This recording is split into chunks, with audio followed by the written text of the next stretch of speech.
ہاں ہاں، سوال ان کا بہت عمدہ، بالکل بہت عمدہ سوال ہے، یہ نظر انداز نہیں ہونا چاہیے۔ سچی بات یہی ہے کہ جب سے اسلام جو ہے نا وہ ایک عقلی مذہب نہیں رہا کہ لوگ بالغ ہونے کے بعد سوچ سمجھ کر اس کو قبول نہیں کرتے، نسلی بن گیا۔ جیسے میرے بھائی نے کہا کہ مسلمانوں کے گھر پیدا ہو گئے اس لیے سمجھتے ہم سچے ہیں، جو ہندوؤں کے پیدا ہو گئے وہ اس سے ہی تباہی ہوگی۔ اسلام اسی لیے کوئی ایسا نہیں کہ وہ پیدائش سے چمٹ جائے، بالغ ہونے کے بعد ہر شخص کو جتنی عقل اس کو ملی ہے، بنیادی باتیں جو تفصیلات ہیں نا وہ نہیں ختم ہوتی، جو جڑیں ہیں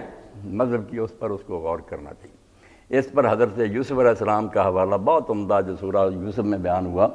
اللہ حضرت یوسف علیہ السلام کا جیل میں جو واضح نقل کرتا، اس میں کہتے ہیں کہ میں نے ان لوگوں کی ملت کو چھوڑ دیا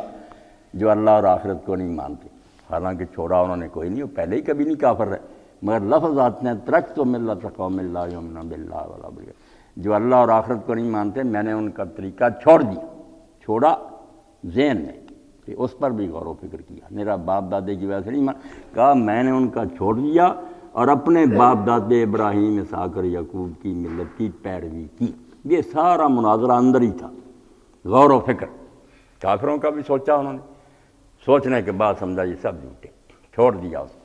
اور جو باپ دادے کا طریقہ شکر کیا کہ الحمدللہ میرے بڑوں کا طریقہ ہی ٹھیک نکلا۔ اس لیے بالکل ٹھیک ہے کہ ہر بالغ آدمی کو جب ہوش و حواس سنبھالے تو عقائد جو ہیں بنیادی اللہ، آخرت، رسول، ان پر غور و فکر کرنا چاہیے۔ اور یہ کوئی اتنے پیچیدہ نہیں کہ سمجھ میں نہ آئے، جو ہے نا پنڈتوں کی مناظروں کی باتیں وہ الگ ہیں، ان سے کیا لینا۔ چھوٹی سی بات تو یہ ہے کہ اللہ ہے یا نہیں، ڈیریوں کو دفع کریں، بالکل بکواس کرتے ہیں۔ یہ چھوٹا سا میز نہیں بن سکتا 2-4 فٹ کا، جب مستری پورا اس کے لیے نا کو بنائے نا، کتنا لمبا ہوگا چوڑا، اتنا بڑا جہان، اتنے بڑے بڑے قرے، راستے مقرر، رفتاریں مقرر، باقاعدگی سے نظام چل رہا ہے، کوئی خرابی۔ اس لیے فی اللہ شک فاطر السماوات، اللہ کہتا ہو اللہ کے بارے میں کوئی شک ہو سکتا؟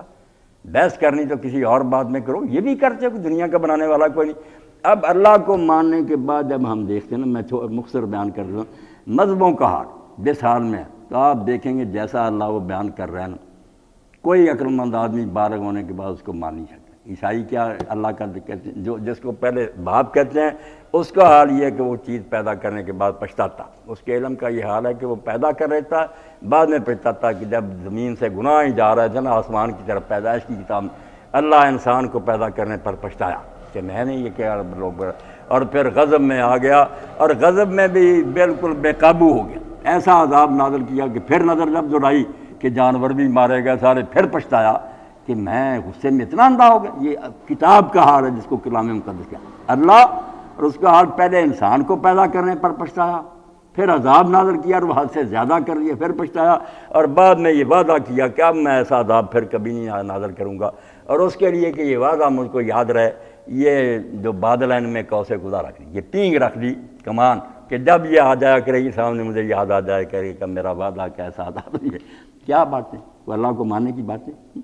اور جب پھر انسان کی شکل میں مسیح علیہ السلام کو مانا، اب ہزاروں سال گزر گئے، بار بار کونسلیں ہوتی، مسئلہ نہیں حل ہوتا۔ ایک شخص کو خدا کہتے ہیں کہ بندے کی شکل میں خدا تھا، مگر حال یہ کہ وہ بھوک سے بے قرار ہو کر جاتا ہے، موسم بھی نہیں تھا، یہ بھی خبر نہیں خدا کو کہ ان دنوں میں تو موسم نہیں، انجیر کے درخت کی طرف گیا کہ وہاں کوئی انجیریں کھاؤں گا، موسم نہیں تھا، ٹھیک ہے درخت کا کیا قصور تھا، کھجوریں وہاں نہیں ملی انجیریں، اس کے لیے بد دعا کر دی کہ اب کبھی پھل نہیں لگے۔ کوئی باتیں ہیں ماننے کی، اس لیے کوئی آدمی عقل سے کام لے تو جو خدا وہ بیان کر رہے توبہ، وہ عیسائی ہوں ہندوؤں، ویسا خدا بالکل انسانی عقل جو ہے نا وہ پھٹکار بیچی کہ ایسے کو بڑا معلوم ہے۔ میں ایسے اسلام کا اللہ ہے جو بالکل بالا برتر، جس کے لیے 4 کلمے جو سکھا دیے ہیں سبحان اللہ، اس میں عیب نہیں کوئی، نہ پچھتائے گا، نہ اس کے علم میں کوئی کمی، نہ وہ غصے میں بے گا، الحمدللہ خوبی ساری اس میں ہوگی۔ لا الہ الا اللہ اس کے برابر کا اور نہیں ہوگا، 3 خدا نہیں ہوں گے برابر کہ تینوں کی قوت، قدرت، حیات، علم سارا برابر۔ ہم سمجھتے ہیں عیسائی یا کہتے ہیں بیٹا چھوٹا مانتے اللہ سے، نہیں، یہ لفظ ہیں صرف برابر، جیسے اللہ شروع سے چلا آ رہا ہے۔ عیسیٰ علیہ السلام کو کہتے ہیں جو کہہ نا پیدا ہوا، کافر ہے، پیدا نہیں ہوا، یہ بھی باپ کی طرح ہمیشہ سے ساتھ آ رہا ہے، اور جتنا علم باپ کا اتنا اس کا، اتنی قدرت ہے۔ کفو لم یکن لہ کفوا احد جو پڑھتے ہیں نا، اللہ کہتا ہے اللہ کا کوئی کفر نہیں ہے، یہ صرف سمجھ آتی ہے جب عیسائیت کو پڑھے۔ برابر کے تین، رائی برابر ایک دوسرے سے کم نہیں، تینوں ایک جیسے ہیں طاقت میں۔ اب یہ خدا، اور حال یہ ہے کہ بھوک لگتی ہے انجیر کی طرف جاتا بے موسم اور نہیں پھل مل رہا بد دعا کر دیتا۔ تو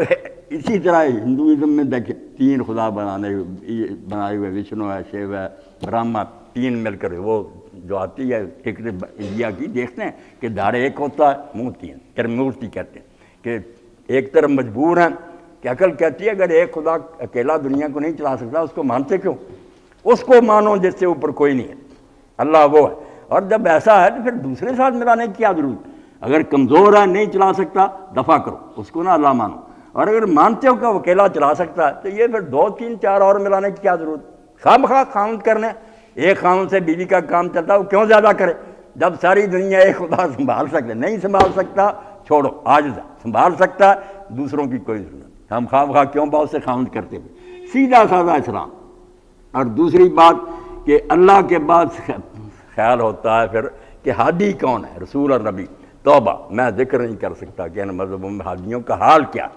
یہ مختصر بیان کروں تاکہ پتہ چلے ہر آدمی عقل سے کام لے کر بالغ ہوتے ہی کہے گا لعنت بھیجو ان مذہبوں میں۔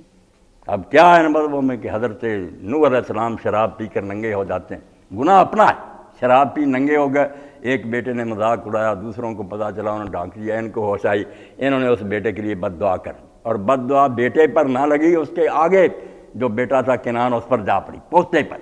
ہے ظلم در ظلم کہ مذاق باپ نے مذاق کیا تو تم کیوں ننگے ہوئے تھے، کیوں شراب پی؟ حضرت داؤد علیہ السلام نے بغیر نکاح کے عورت کو بلا لیا، خوبصورت دیکھ لی، مالکی زنا کیا، اس زنا کو چھپانے کے لیے اس کے خاوند کو مروایا، پھر اسی طرح حاملہ گھر میں لے آئے۔ لوط علیہ السلام نے اپنی سگی دو بیٹیوں سے زنا کیا اور اس سے اولاد چلی۔ ایسا حال کیا ہے، یہ قرآن کی برکت ہے کہ ہم ان کو نبی مان رہے ہیں، ورنہ قرآن نہ نازل ہوتا، یقین جانے ہمیں لوط نوح اور سارے وہ بدماش سمجھتے کہ کوئی گھنڈے گزرے، قرآن نے آ کر صاف کیا۔ یہ قرآن کے بارے میں کہتے ہیں کہ اس کے بارے میں غور کرنا چاہیے، جس نے پڑھا اس کو پتہ۔ اور ہندوازم میں دیکھ لیں سب سے زیادہ شری کرشن مہاراج کی پوجا ہو رہی ہے کہ اس نے جو گیتا لکھی ہے وہ فلسفے کی بہترین کتاب۔ اب شری کرشن کا کیا حال؟ وہ کہتے ہیں شری کرشن جو تھے وہ چونکہ خدا تھے، کئی شکلیں بدل سکتے تھے، انسانی شکل میں خدا تھے، وہ گئے اور گوپیاں خوبصورت عورتیں نہا رہی تھیں دریا میں، انہوں نے اپنے کپڑے اتار کر رکھے۔ خدا کیا کرتا ہے؟ کپڑے لے کر درخت پر چڑھ گئے۔ اب وہ بیچاری منتیں کرتی ہیں خدا کے لیے کپڑے پھینک دو، نہیں پھینکتا، اس نے کہا نکلو باہر، ننگی نکلی اور 100 تھیں یا اس سے زیادہ، یہ اتنی شکلیں اس نے بنا لی اور اتنے ہی بن کر ان سے زنا کیا۔ اور جب ایک ہندو راجے نے ایک پنڈت سے پوچھا، عالم سے،